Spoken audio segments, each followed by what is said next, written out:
Hi everyone, and welcome back to Frost Creek. Ben Welsh here, your head golf professional, and this week we're going to talk a little bit about putting, and probably in a less technical sense than you're used to. You know, I think for being a relatively simple motion, most people tend to overcomplicate putting. And if we could think about it a little bit like athletes in a, say, reactionary sense, like catching a basketball and turning to shoot, that if we can put some of these sort of athletic principles into our putting, hopefully we can take some of that nervousness out of it and maybe even just get to hitting more solid putts more of the time. So we're going to explore this in a two-part series. Part one will start today with some shorter putts, and then part two we'll send next week and getting into how this applies in a little bit longer putts. Hope you enjoy.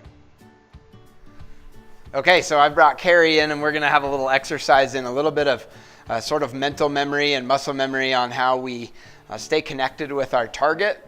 And especially as it applies to putting, today we'll go into a little bit more of maybe where it affects you on some short putts, and also especially when we get on long putts and we can't really see the hole anymore. So I'm going to ask Carrie just to kind of toss this tennis ball back and forth, and hopefully on the camera you can see that ball. Now, so I'm going to ask Carrie then, as we're tossing it, where are you looking? When you throw it to me, where do you look? Okay. And if you can't hear her, she said at my hand when she's throwing it, so picking a target. And then when you catch it, where do you feel like you're looking, or where's your attention? Okay, so kind of and I feel the same way. When I catch that, I'm sort of zoned out, but I'm trying to pay attention to where it is. And when I throw it, I'm choosing a target. I'm looking at her hand. So now, if we take this into the golf sense, where at address we're looking at the ground, but so the question becomes, is the ball my target that I'm going to hit, or is Carrie my target as I'm going to throw it? And so as I look down, I want to still sort of envision where she is. So as you look down, good. So how do you know where I am when you throw it? What do you notice? I remembered. Okay. Yeah, great. So do I. When I look down, I still have this, granted I can see her feet a little bit, but I have this mental picture as to how far away she is. I'm not looking down and suddenly throw it over her head or something like that, right? So good, just a general sense of how far away we are and where that relative target is. So we're going to take this a little bit into putting and how this might help or hurt our putting. Thanks. Okay, so hopefully that little exercise is something that you could do at home, either with your kids or with your spouse, with a friend, somebody you're working on putting with, to explore a little bit of your mental and physical connection with your target.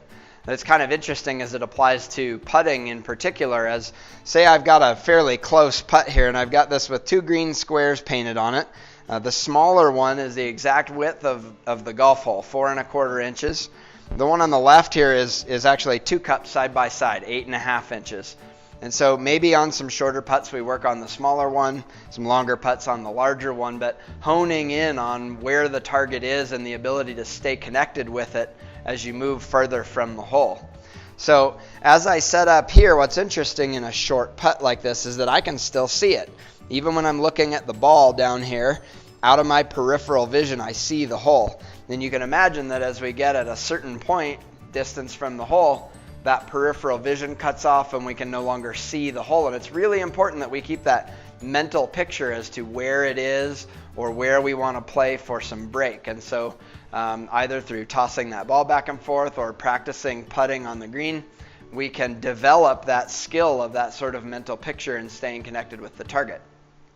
Now, let's take it one step farther, as we've all probably been tossing and catching a ball for a long time. You're pretty good at it, at least from a hand-eye coordination standpoint. Now, we might drop it every now and then. You might toss it over your partner's head sometimes, but that's okay. And in the same way that we're going to miss some putts, but we'd like to develop that skill as an athlete. So as we go into putting from an athletic standpoint, this is you're going to hear it. It's kind of an old piece of steel, but you can use a cinder block or a 4x4 piece of wood, and I painted it white just so it would look a little nicer. But I like to do this sort of like hockey, where I'm just going to sort of let the ball bounce back to me, focusing on where that hole is and moving around as it comes back to me, just trying to sort of bat it back toward the hole. Okay, so most of them I got in that green square. I think I missed one. That's okay. But I didn't feel nervous that whole time, and generally I was pretty connected with where that square was and where the hole is.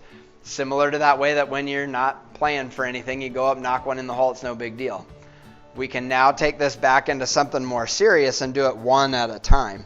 So if I set one up, take my stance and sort of that mental connection with where the target is, and now in one stroke, the point is to have yourself even that feeling of being an athlete. And where this feels pretty simple over and over, maybe when I do it one at a time, I can create that sense, maybe not even standing over it for so long. Step in, feel athletic, and go ahead and bang it in there. Especially on short putts, people often get tentative and we want to just step up and knock it in. When we have confidence and connection with our target, we tend to be a little bit more successful and not let those nerves and negative thoughts get cooped up in your brain. Okay, well, I hope that helps and gives you a few different ways to think about the short putts, maybe a little bit of that hand-eye coordination and connection with your target. So come back next week. We'll have a little bit of a different version or a different spin on the same relative concept, but taking it into some longer putts and how this might affect things as we really just try and lag putt one up there or get it close enough that hopefully this short one will get in the hole on the next putt. Have a great one, and we'll see you back out here at Frost Creek.